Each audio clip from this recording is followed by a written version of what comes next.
She scrubbed the floors while others taught in classrooms above, never imagining the boy quietly studying at home would soon bring the nation to its feet with tears in their eyes. Every morning at Jefferson High School in Milwaukee, before the teachers arrived, before the bell rang, and before the laughter of students filled the halls, one figure moved silently through the corridors. Maria Lopez, 42, janitor and single mother of 2, pushed her mop with quiet dignity. She wore the same uniform every day, navy blue with her name stitched on the chest. Her sneakers were worn at the soles, and her hands, always dry from bleach and scrubbing, held no rings, no polish, just stories. But no one asked. Most students passed her without a glance. A few gave polite nods. The teachers thanked her once in a while, mostly in passing. But she didn't mind. She worked before sunrise and long after sunset, taking extra shifts just to cover the rent. Her oldest son, Elias, had just turned 17. Every evening when Maria came home exhausted, Elias had dinner ready, a smile on his face, and books spread across the table. "Study hard," she'd whisper in Spanish, rubbing his shoulder. "That's your way out." "For us, Mama," he'd always reply. She never asked for much, not praise, not pity, just for her son to dream bigger than the mop she held every day. Then, one ordinary Tuesday, everything changed. Maria was on her knees in the school hallway outside the office when she heard it. The loudspeaker crackled to life. "Attention staff and students. Jefferson High is proud to announce that Elias Lopez has officially scored the #1 SAT score in the entire country." Her hand froze mid-wipe. The bucket tipped over. Water spilled across the polished floor. And Maria just sat there, unable to move, unable to believe what she'd just heard. But what would happen next would leave the entire country in awe. Within minutes of the announcement, the school lobby erupted. Teachers clapped, students cheered, and Elias was swarmed by classmates and faculty. His phone buzzed non-stop. But in the back hallway, still on her knees, Maria sat frozen. One teacher finally spotted her. "Maria, did you hear?" She nodded slowly, tears quietly sliding down her cheeks. "I didn't know," she whispered, barely able to speak. "He didn't tell me. He never said he was applying." That afternoon, the school held an emergency assembly. News crews arrived. Local channels picked up the story.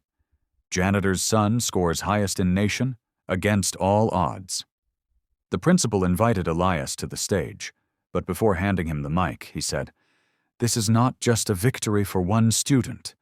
This is a story of sacrifice, of strength, of silent heroes. And I think we all know who deserves to hear this first. Maria, could you please come forward?" Gasps filled the gymnasium.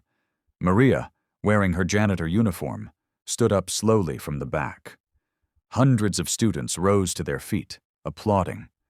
She walked to the front, unsure if she should even step onto the stage. But Elias jumped off it, ran down the stairs, and took her hand. Together they stood under the lights. "This score doesn't just belong to me," Elias said into the mic.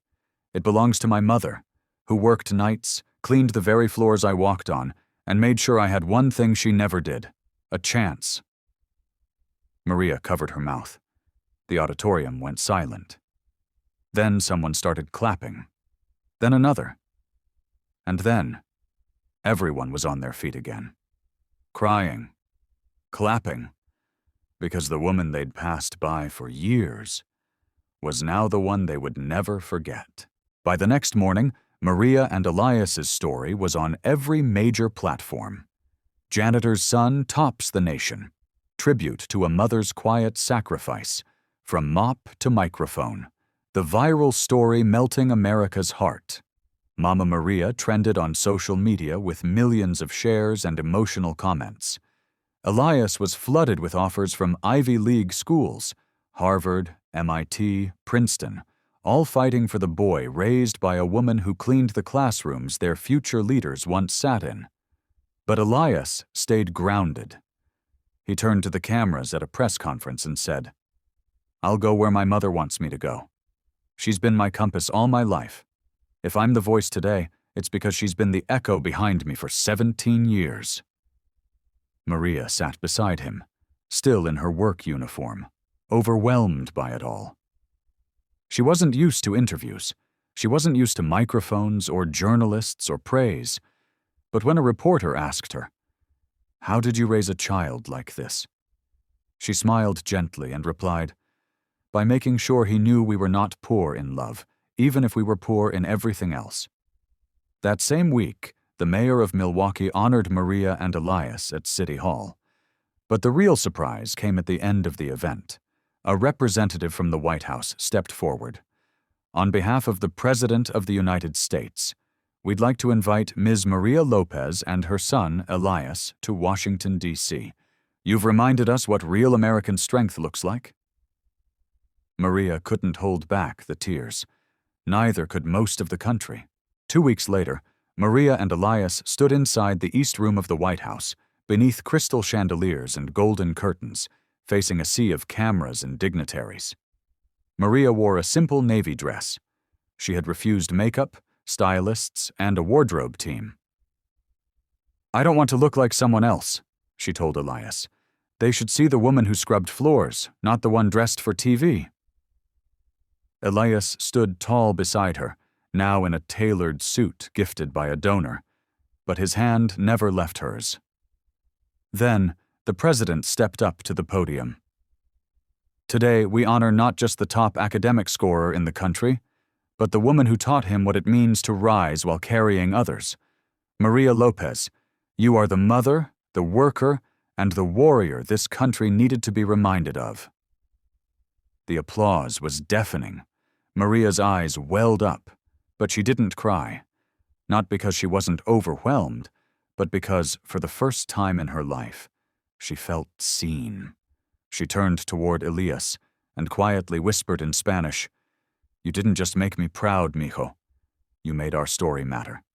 6 months later, Elias began studying engineering at MIT on a full scholarship. Maria still worked, just not as a janitor. She now spoke across schools in America as a voice for single mothers, low-income families, and the power of unseen sacrifice. And in Jefferson High School, where it all began, a hallway was renamed. The Maria Lopez Hallway, dedicated to the woman who proved that dignity is not about job titles, but about the lives we shape quietly every single day. Because sometimes, the person mopping your floors is also the one raising the next genius in silence.